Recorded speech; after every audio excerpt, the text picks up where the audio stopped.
오늘 성경 말씀은 창세기 마지막 장. 이제 요셉의 얘기가 끝나갑니다. 요셉이 아버지 야곱의 죽음을 슬퍼하면서 이제 아버지의 장례를 준비하고 거행하는 모습을 통해서 우리 믿음의 사람들이 사랑하는 가족이나 우리 부모님의 죽음을 맞이할 때 어떻게 애도하는 것이 성경적인지 함께 살펴보겠습니다. 인류 역사를 보면 여러 지역의 그 각 문명권마다 각 문화에서 죽음을 대하는 사람들의 이 태도가 시각이 조금씩 달랐습니다. 크게 세 수로 나눌 수 있겠는데요. 이 고대 애굽이나 헬라 문명 같이 죽음을 용납하는 문화가 있었습니다. 그런가 하면 이 유대교와 기독교의 성경적인 세계관이 뿌리내린 곳에서 볼 수 있는 죽음을 초월하는 그런 문화, 그리고 현대 이 서구 문화에서 보는 죽음을 기피하는 그런 문화입니다. 죽음을 부인하거나 죽음을 기피하는 이 서구 문화의 예로 죽음이라는 단어 자체 사용하기를 꺼려하는, 회피하는 그런 현상을 한번 보시기 바랍니다. 보험 회사들이 라이프 인슈런스, 생명보험이라고 마케팅하지만 사실 그것은 생명을 보호하는 보험이 아니라 생명이 끝나면 죽으면 돈이 나오는 죽음보험입니다. 사망보험. 미국 문화에서 이 죽음이라는 단어 대신에 듣기 거북하지 않은 용어를 사용하는 여러 경우가 있습니다. 병원에 입원했던 환자가 사망하면 의료진들이 죽었다, dead란 말 절대 사용하지 않습니다. expired, 이 expired, 끝났다. 여러분이 expired라는 말이 마켓에 가면 밀크박스에 찍혀 있습니다. 어느 날까지 유효기간이라고. 근데 사람이 죽으면 expired, 물론 그 말에는 라틴어로 ex 그러면 밖으로, 스파레라는 라틴 말이 숨을 쉰다 그런 뜻이어서 마지막 숨을 내쉬었다 그런 뜻으로 expired, 죽음을 그렇게 표현합니다. 의료진이나 장의사에서 이제 고인의 시신을 옮겨야 할 때 시신, 시체, corpse라는 단어 절대 사용하지 않습니다. remain, 뒤에 남기고 간 몸, remains. 물론 우리들도 한자 말로 유해라는 단어를 사용하는데요, 절대 corpse라는 말 사용하지 않고 remains라고 사용합니다. 목회자가 교회에서 영어로 성도의 죽음을 광고할 때도 Gone home to be with the Lord, 주님과 함께 있기 위해서 본향으로 가셨다, 그렇게 얘기합니다. 절대 죽었다, 죽음이라는 단어를 사용하지 않는다는 것입니다. 그런 영어권 사람들의 이 매너, 습관 속에 죽음을 피하려는, 기피하려는 그런 정서가, 사회 풍조가 반영되고 있는 것입니다. 미국뿐 아니라 지금 서구 문명은 다 죽음을 기피하고 있는데 그런 이유를 리처드 더스라는 학자가 세 가지로 설명을 합니다. 첫째는 심리적인 것이라고 얘기합니다. 현대 심리학의 아버지라고 불리는 시그먼드 프로이트가 그렇게 얘기했습니다. 사람들의 잠재의식 속에 가지고 있는 가장 큰 두려움은 죽음이다. 무의식적으로라도 사람이 가장 두려워하고 피하고 싶어하는 것이 죽음이라. 사람은 생존 본능이 있습니다. 고통을 피하고 내가 살아남기를 원하는, 죽음을 피하려는 본능이 있습니다. 그 생존 본능 때문에라도 죽음이라는 것을 대면하기를 싫어하는, 피하려고 하는, 죽음을 기피하는 심리적인 이유라는 것입니다. 두 번째는 문화적인 현상입니다. 현대 문화는 건강과 젊음을 강조하는 그런 문화입니다. 여러분 주변에서 듣고 보는 광고마다 그렇게 얘기하지 않습니까? 건강하게 사십시오, 젊게 사십시오, 인생은 70부터 아니 80부터, 지금부터 다시 시작하십시오. 어제 저희 교회에서 늘푸른 대학 제9회 졸업식을 거행했습니다. 벌써 10년째 아주 개근하고 계시는 권사님이 계십니다. 얼마나 감사한지. 우리 교회에서 어르신들을 위해서 남은 여생을 더욱 긍정적인, 적극적인, 건강하게, 기쁘게, 감사 충만한 이런 삶을 살 수 있도록 이렇게 평생 교육의 장을 저희가 제공해 드리는 것이 너무나 감사합니다. 건강하게 살자. 여러분, 그래서 어떤 여자분에게도 선물해도 좋은 화장품이 있습니다. 우리 남편들, 사위들이 잘 들으세요. 백발백중할 수 있는 선물은 랑콤 주름살 펴지는 엔타이 에이징 크림입니다. 요즘은 한류가 유행해서 K-팝만 아니라 K-뷰티, 한국 화장품이 미국에서도 백인들에게까지도 인기를 얻고 있는 상황이라서 랑콤보다 한국 화장품을 더 좋아할 수도 있겠습니다. 그런데 중요한 것은 누구나 어떤 여인이든지 주름살 펴지는 엔타에이징 크림, 그건 확실한 선물입니다. 왜냐하면 모든 여성의 피부가 17살, 18세 이후에 이 피부가 노후화 현상이 시작된답니다. 실망시켜드려 죄송합니다. 그러니까 모두 젊게 보이기를 원하니까 주름살 펴지는 크림 제일 좋아하십니다. 우리 문화가 이렇게 젊게 보여야 된다, 건강해야 된다, 이런 것을 강조하는 분위기가 되다 보니까 죽음이라는 주제를 피하고 싶어하는 것입니다. 문화적인 현상. 세 번째로 서구 민명이 죽음을 기피하는 이유는 종교적인 것입니다. 본래 서구 사회는 오랫동안 기독교의 영향권 아래 있었습니다. 아이가 태어나면 교회에서 유아 세례를 받고, 장성하면 교회에서 결혼식을 올리고, 그리고 마지막에 죽음을 맞이할 때는 교회에서 장례식을 거행하는 것이 이 서구 사회였습니다. 미국을 개척한 퓨리탄들도 특별히 독실한 기독교 신앙을 가지고 있었습니다. 그래서 미국 개척 당시에도 이 신앙적인 힘을 힘입어서 신천지를 개관했습니다. 하나님께서 맡겨주신 일을 감당한다는 그런 사명의식으로 고난과 역경을 이겨내면서 미국을 개척했다는 것입니다.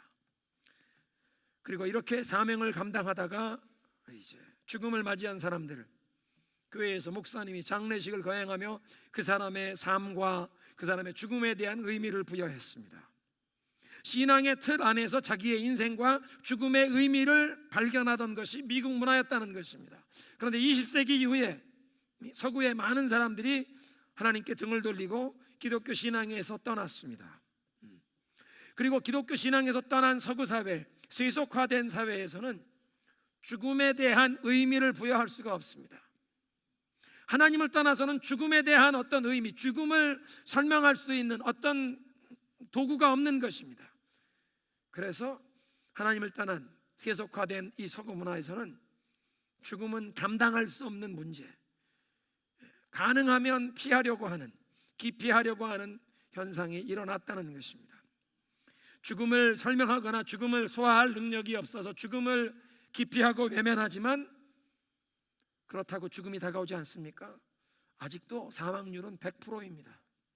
모든 사람이 다 언젠가 죽음을 맞이하게 되어 있다는 것입니다. 그래서 둘째로 인간 사회가 죽음을 대하는 자세는 죽음을 인정하고 그냥 받아들이는 것입니다.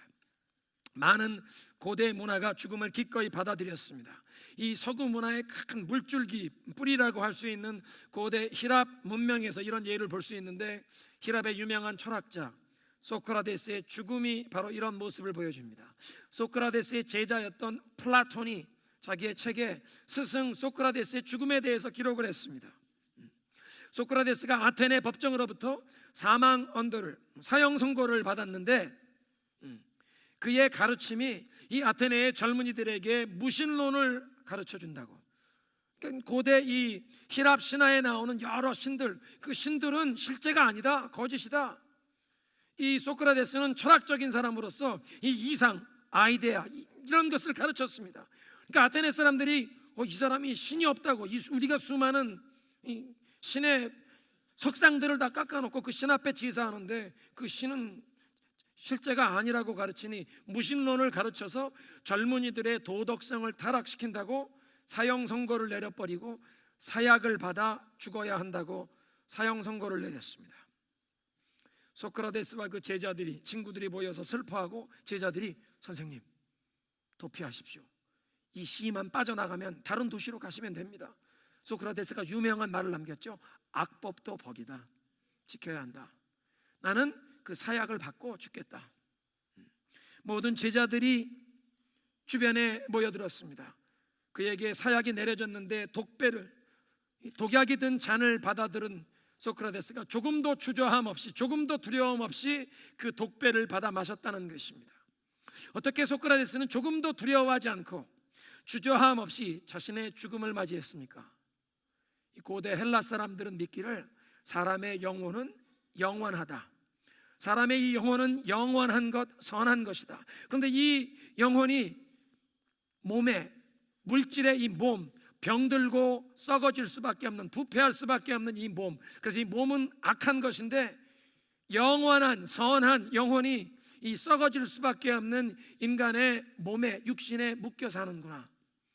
그래서 영혼은 선한 것, 이 몸, 물질은 악한 것, 이렇게 나누었습니다. 이원론이라고 하는데요, 듀얼리즘. 어떤 분들은 기독교에서도 이렇게 가르친다고 생각하십니다.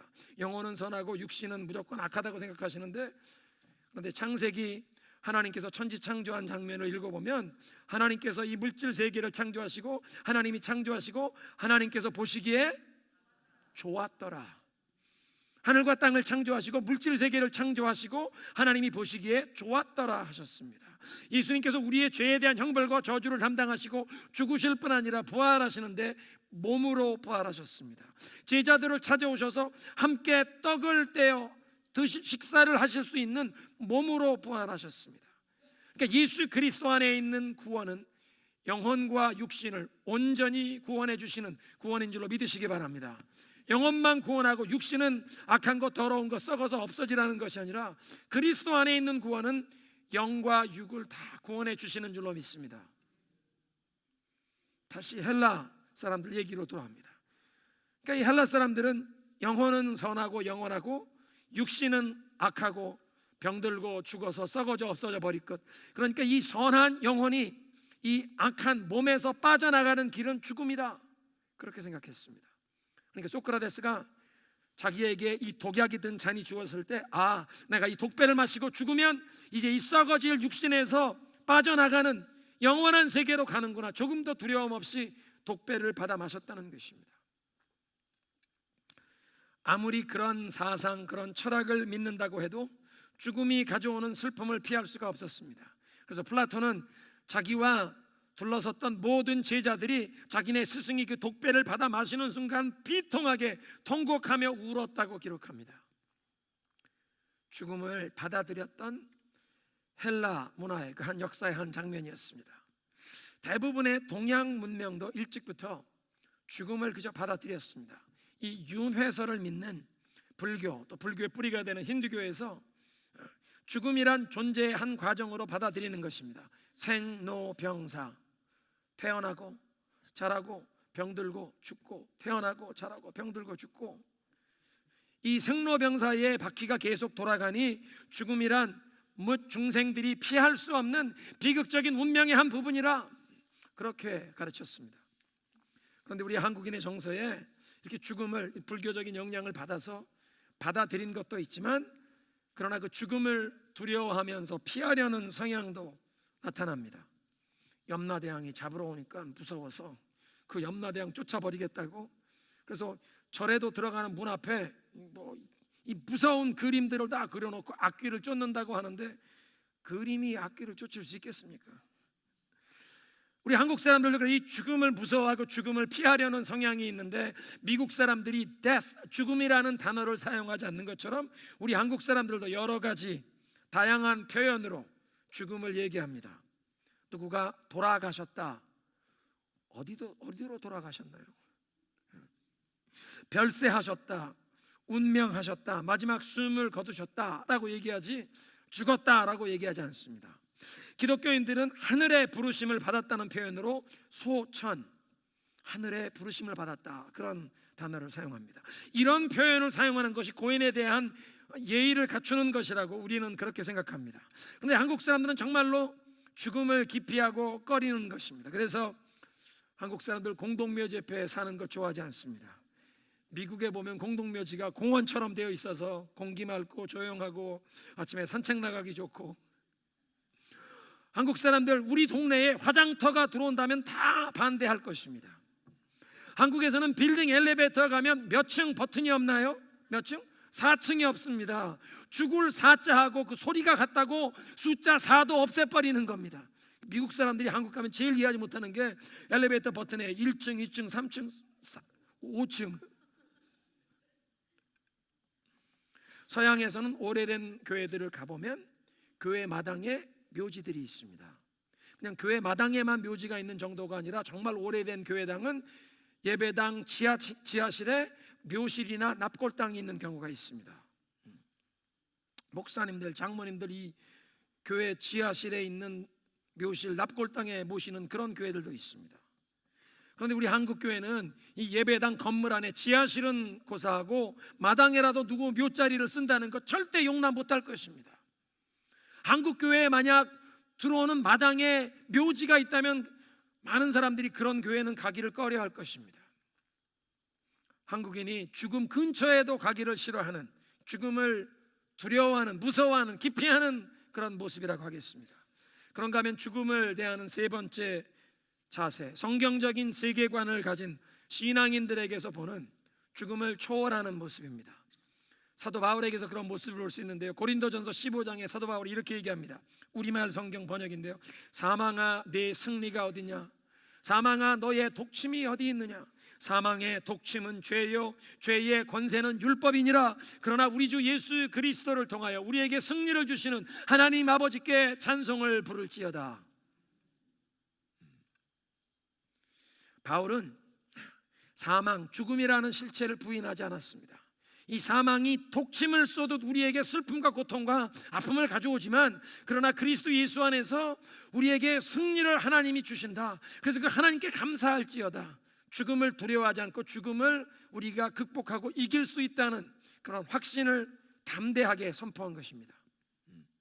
이렇게 죽음을 초월하는 모습을 오늘 성경 본문 요셉에게서도 봅니다. 아버지 야곱이 별세하는 순간 요셉은 슬퍼했습니다. 그런데 그 뒤에 따르는 요셉의 행동을 보면 죽음을 초월하는 신앙, 내세에 대한 확실한 소망을 가진 그런 모습을 보게 됩니다. 그리고 그런 모습이 나중에 이 신약 시대에 와서는 이 부활 신앙에 대해서 더 선명하게 계시되는 그 부활 신앙의 구약적인 모습이라고 하겠습니다. 첫 번째로 요셉이 야곱의 죽음 앞에 아주 깊은 슬픔을 표현하게 됩니다. 1절에 보니까 요셉이 아버지의 얼굴에 엎드려서 울며 입을 맞추었다. 영어 성경을 보니까 요셉이 Joseph threw himself upon his father, 자기 몸을 그냥 아버지 몸 위에 던졌다는 것입니다. 아버님이 운명하는 순간 슬퍼서 그냥 아버지 위에 엎드려서 비통하게 울고 아버지에게 입을 맞추는 아들의 모습.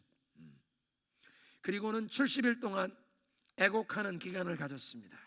그 70일의 애곡하는 기간이 끝난 다음에 장래 행렬이 애굽을 출발하여 가나안 땅 요단 강변에 이르렀습니다. 대부분 성경학자들이 아마 이 애굽을 출발해서 그 요단 강변까지 오기까지 2주간이 걸렸을 것이라고 얘기합니다.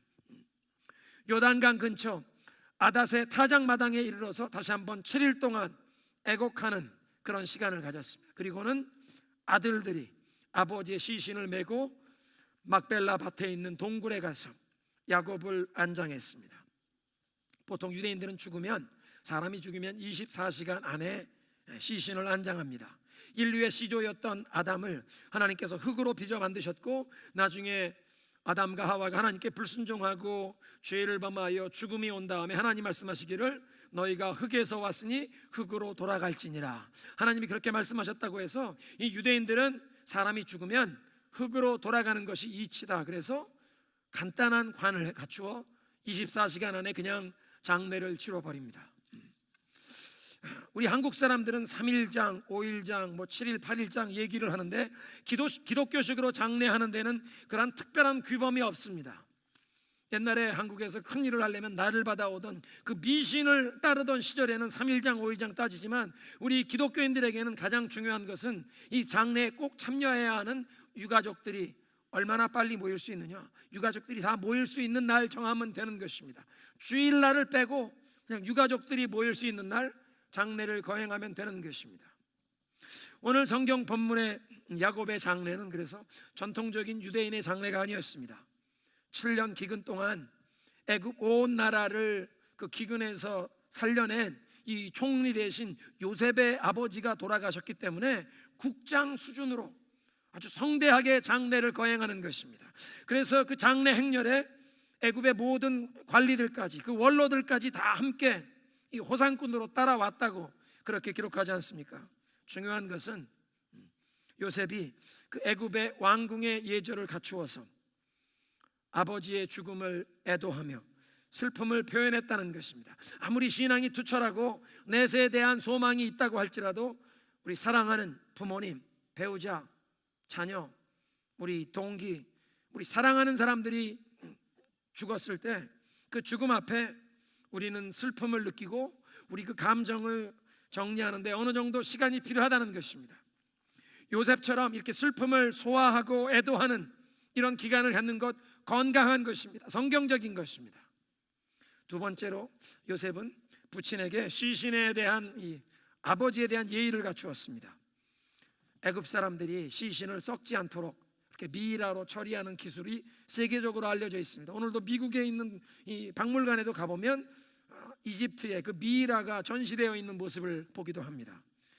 애굽 사람들은 이렇게 왕족의 시신을 썩지 않도록 보존시켰는데 그 이유는 자기네 왕비가 죽으면 이 몸을 가지고 저승에 가서도 산다고 믿은 것입니다. 이 몸만 아니라 거기 가서 살 때 필요한 금은 보화도 함께 매장해 주었습니다. 거기에서 필요하다고 뇌, 심장 이런 것도 다 꺼내서 항아리에 넣어서 밀봉해 주고, 그리고 거기까지 가는 길에 노잣돈으로 쓰라고 금은 보화도 다 주고, 그렇게 해서 함께 매장했다는 것입니다. 그러니까 애굽 사람들이 왕과 왕비의 무덤을 준비하느라고 엄청난 노력을 투자했습니다. 역사적으로 보면 어떤 왕은 자기의 무덤을 준비하는데 20년, 25년 온 정열을 투자했다는 것입니다. 백성들을 돌아보고 나라를 운영하는 것이 아니라 자기 무덤 준비하는데 20년, 25년 엄청난 에너지와 금은 보화를 쏟아넣는 것입니다. 오늘 성경 본문에서 요셉이 자기의 아버지에 대해 그런 예의를 갖추는 모습이 애굽 사람들에게는 잘못된 사상을 본받은 것이 아닙니다. 자기에게 수종드는 의원에게 아버지의 몸에 향품을 넣어라, 썩지 않도록 그렇게 해라 했지만 그 썩지 않는 몸 가지고 아버지가 저 세상에 가서 산다고 믿기 때문에 그렇게 준비한 것이 아니라 애굽의 총리 대신으로 이 왕족 사람들이 갖추는 그런 예로 아버지의 시신을 준비한 것이지만, 그러나 요셉과 야곱은 하나님께서 허락하시는 이 영원한 세상에 대한 소망이 있었다는 것입니다. 오늘날 우리 기독교인 가정에 장례가 나면 고인의 시신에 대해서 어떤 예절을 갖추어야 하는지 잠깐 말씀하겠습니다. 이미 언급해 드린 대로 유대인들은 장례가 나면 검소한 관을 사용해서 24시간 안에 장례를 거행합니다. 그렇다고 시신에 대해서 존경하는 경의를 표하지 않는 것 절대 아닙니다. 오늘날도 이스라엘에서 테러 사건이 일어나면 머리에 까만 모자 쓰고 옆에 이 수염을 돼지꼬리처럼 탄 이런 정통파 유대인 랍비들이 나타나서 돌아가신 분의 사고당한 사람들의 살점 하나라도 그냥 버려지지 않도록 그걸 다 정성스럽게 수습을 해서 그 시신을 잘 안장하는 것이 오늘날도 유대인들의 모습입니다. 우리 기독교식 이 장례식은 전 세계의 기독교가 뿌리 내린 곳마다 그 지역의 이 장례 풍습을 많이 흡수했는데요, 우리가 흔히 미국식이라고 알고 있는 돌아가신 분의 이 시신을 썩지 않도록 방부제로 처리해서 관을 열어놓고 그 시신을 전시하는 모습은 미국식도 아니고 기독교식도 아닙니다. 남부 유럽에서 이민 온 사람들이 미국에서 장의사를 하면서 운영하면서 자기들의 상업적인 목적을 위해서 사람의 시신을 방부제로 임바밍해서 전시하면서 더 많은 비용을, 장례 비용을 자기들이 받으려고 이런 풍습을 만든 것이지 기독교적인 관습도 아니고 미국식도 아닙니다. 정말 오리지널 미국식, 이 미국의 청교도들의 신앙이 뿌리 내렸다고 하는 미국의 동부 지역 뉴 잉글랜드 지역에서는 예배당 안에서는 관의 뚜껑을 절대 열 수가 없습니다. 그게 미국식이고 그게 기독교식입니다. 미국 장로교회 이 장례 예법도 관에 십자가 볼을 덮어라, 그래서 장례 예배 시간에 하나님에게만 시선이 집중되도록 뚜껑을 덮는 것입니다. 저는 개인적으로 흙에서 온 몸이니 흙으로 돌아가라는 하나님의 말씀대로 창조 질서에 순응하도록 방부제에 처리하지 않고 그냥 자연스럽게 흙으로 돌아가게 하는 것이 좋다고 생각합니다. 그래서 요즘에 한국의 기독교계에 여러 저명한 목사님들께서도 내가 죽으면 내 시신을 화장해라, 이런 말씀을 공개적으로 밝히고 계십니다. 땅도 좁은 나라에서 넓은 묘지를 쓰는 것이 바람직하지 않다는 의견을 이 교계의 지도자 되신 목사님들이 밝히는 것입니다. 과거에 우리 생각에는 화장하는 건 불교식이고 기독교인은 그냥 전통적으로 매장해야 한다고 생각했는데 그것이 아닙니다. 우리 시신을 화장을 해도 나중에 영광된 몸으로 부활하는데 조금도 지장이 없습니다.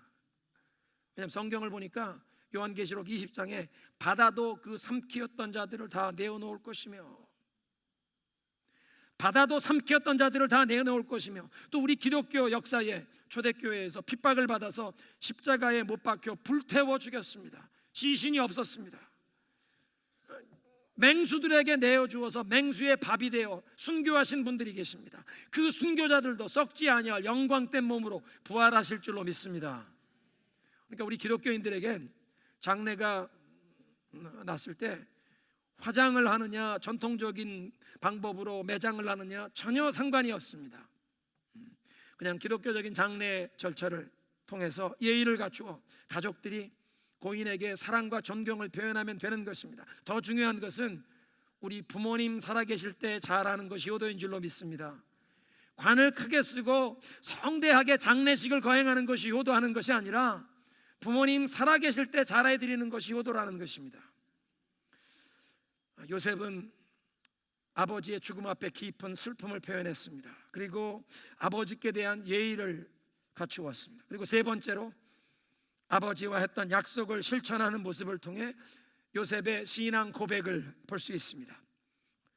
아마 이 야곱은 요셉에게 내가 죽으면 내가 여기서 나를 매장할 수 있는 능력이 있겠지만 그렇게 하지 말고 반드시 가나안 땅 막벨라의 굴에 내 할아버지 아브라함이 안장된 곳, 내 아버지 이삭이 안장된 그 동굴에, 그 묘실에 나를 매장하라고 아들에게 약속을 시키고 맹세를 시키지 않았습니까?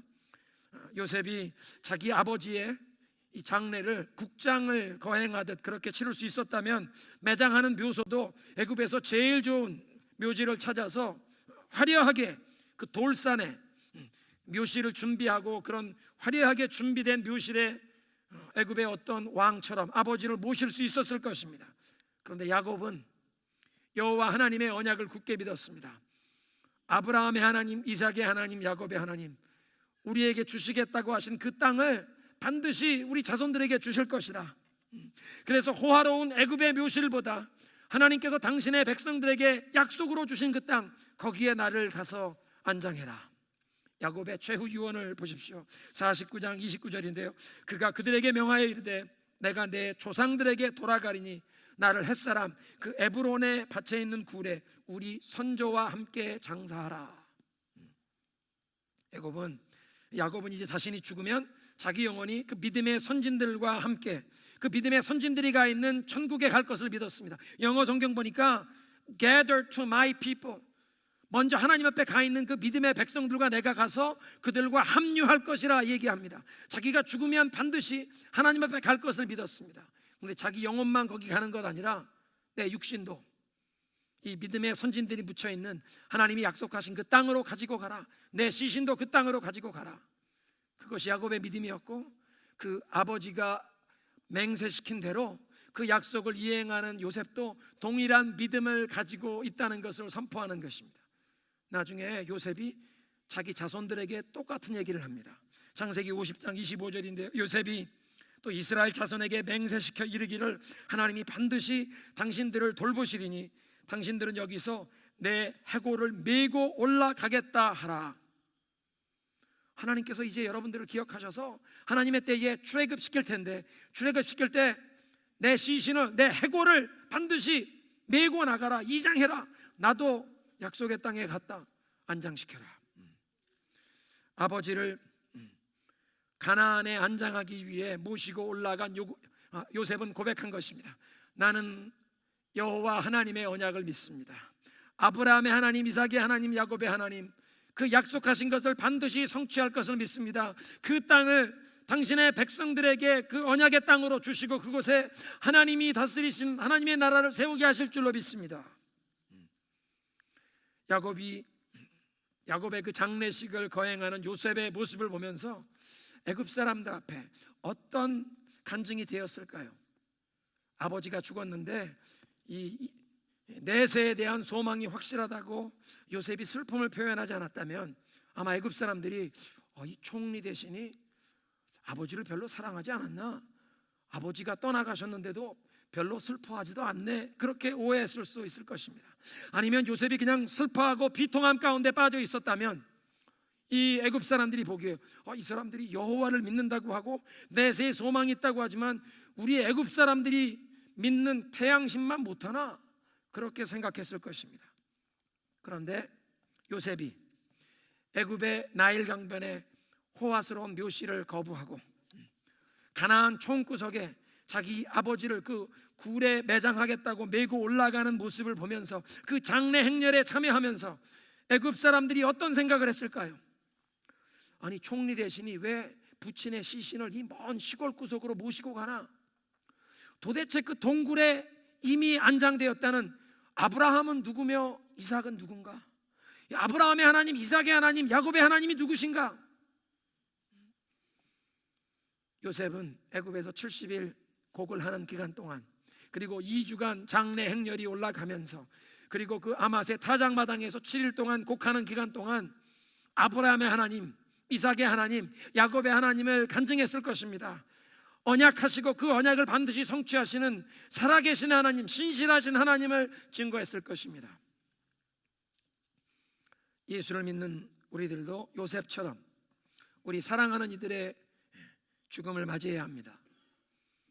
부모님, 사랑하는 가족들이 떠났을 때 우리는 당연히 깊은 슬픔을 느끼고 그런 슬픔을 우리 마음으로 정리할 수 있는 애상의 기간이 필요하다는 것입니다. 그런가 하면 고인을 향한 우리의 사랑과 존경을 표현하는 것, 기독교식으로 이 장례 절차가 있어야 합니다. 그런데 중요한 것은 사도 바울이 말씀하신 것처럼 우리는 소망 없는 다른 이들처럼 슬퍼하지 아니해야 한다는 것입니다. 왜냐하면 예수님께서 십자가에 달려 돌아가시면서 우리의 모든 죄에 대한 형벌과 저주를 담당하실 뿐 아니라 부활하심으로 죄와 사망 권세를 꺾으신 줄로 믿습니다. 이 무덤이 우리를 영원히 가둬둘 수 없는 줄로 믿으시기 바랍니다. 예수 그리스도 안에서 우리에겐 영원한 생명의 소망이 주어졌다는 것입니다. 그래서 그리스도를 믿는 그 믿음 안에서 죽은 자들에게 다시 부활과 영생의 소망을 주셨기에, 이런 믿음 때문에 우리 사랑하는 이들의 소천을 맞이해도 우리는 그리스도 예수 안에 있는 이 부활과 영생의 소망을 증거하며 어떤 슬픔도 능히 이기고 나가게 하시는 그 예수 그리스도 안에 있는 하나님의 은혜를 증거해야 할 줄로 믿습니다.